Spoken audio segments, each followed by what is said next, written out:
Mr. Ahmad Wakaf, the director of the Gnosos think tank, joining us live here on RT International. Great to see you today. So Putin and Trump agreeing to continue joint efforts to battle ISIL, although according to senior officials, ISIL is on the verge of being eradicated. I suppose at this stage in the war, what kind of joint efforts are they referring to now?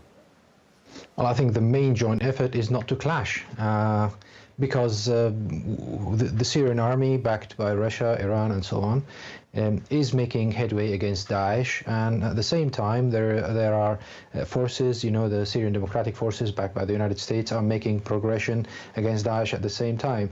Now, there haven't been clashes recently. Well, there's been some tension but no clashes, and probably the two parties would want to make sure that there are no clashes in the near future. So at least they need to form some sort of a base for deconfliction between the two allies, or the two alliances, so to speak. And then they need also to have a look at the future and see whether they can fine-tune their views and probably and hopefully their actions as well. Do you think, though, it's potentially symbolic that Trump and Putin have put out this joint statement on Syria? Because many have said that these two players are ultimately on either side of the fence with the war in Syria. Is it symbolic? It's not that symbolic, no. Well, first of all, we've seen this coming, although it wasn't so sure that it would come out. Because the Americans were saying, well, we're a bit worried that, for example, the Astana process is taking now center stage, and now there is this new Sochi Syrian dialogue sort of conference that the Russians have called for, and basically they would want to make sure that everything falls into the internationally recognized framework of Security Council 2254 and the Geneva process.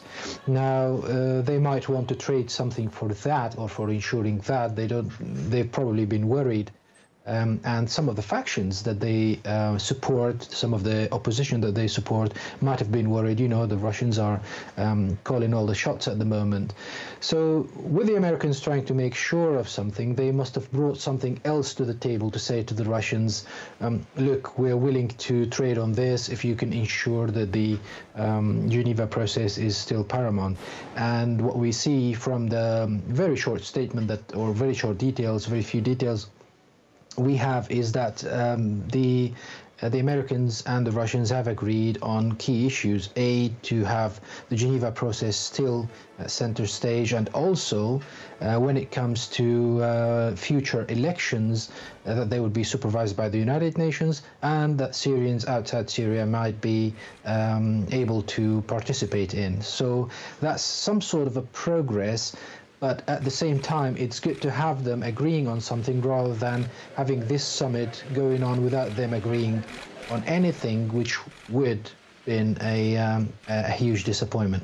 As you say, regarding the talks, the US is involved with the Geneva talks, but when it comes to the Astana talks, the US has essentially been shut out of those talks. So, Mr. Wakaf, let's discuss the spoils of war here. Syria, known for its huge oil and gas reserves, and now US-backed Kurdish fighters from the north remain in control of most of the oil fields in the east of Syria. Of course, once an enormous cash source for Daesh and the ISIL mercenaries and terrorists. Assad says he wants to take all of his fields back. Could that be the next stage of confrontation, the east of Syria, where the oil fields are?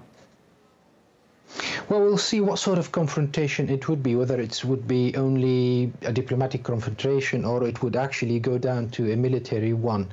The fact of the matter is that, President Assad, the Syrian government, have all the legitimacy in terms of international law to take every inch back of Syrian land from whatever flag that raises there or from whatever forces. But the most important thing here is that it needs, it bolsters, it maintains the Syrian government legitimacy within Syria to have all these places returned home, so to speak. So in a sense, President Assad has no other alternative but to go for every part of Syria that is currently not under Syrian flag. Now the Americans, the Turks, and other parties who support militants on the ground who control, for example, Idlib province, south of Daraa, the eastern and northern part of Syria, eastern of the Euphrates, where, as you rightly say, the oil fields are aware of this, but probably they're trying to hold on to a position where they can force some sort of a backing down from the Syrian government on key issues like a political settlement, whereby the Syrian government would be more open to bring in opposition figures and so on and so forth. So it's still contested, and we think this is the shape of the next few months and probably, hopefully not, but years also of the confrontation within Syria. But definitely the Syrian government, they would want to go for every single inch of Syria back. That's what they're there for, in a sense. Well, Mr. Wakaf, I'm running very low on time here. Very, very quickly, I must ask you, you just mentioned the political process of the Assad government. What is the political future of Syria? Well, it would all depend. It's very complex, but it would all depend on what Syrians would accept. So the Syrian government cannot out of the blue say, well, we're going to include this faction who's, for example, based in Riyadh or based in Cairo or whatever. They would have some sort of ability to convince their constituency, which is the millions of Syrians who currently live under government-controlled areas in Syria. They would need to convince them of that. Otherwise, the Syrian government basically won't be able to include anyone.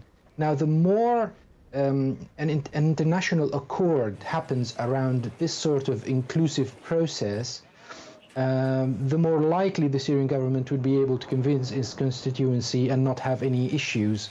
But then there is also the flip back of, if we bring people who are based in Riyadh, who are very much connected, for example, to the Saudis, or Istanbul to the Turks, would they be really free to say what they want to say and, govern as what Syrians would have them? We've seen, for example, Saad al-Hariri debacle in Saudi Arabia now, it turns out that he's more of a vassal than a Lebanese prime minister. So that's another issue to tackle. It's very complex. It will take a long time, but hopefully it will turn out right in the end. Well, we appreciate getting your insight to help shed some light on this. As you say, a very complex situation. Amar Wakaf, the director of the Gnosos think tank. Thank you so much for joining us here on RT International. Thanks for having me. Greatly appreciate it. Thank you.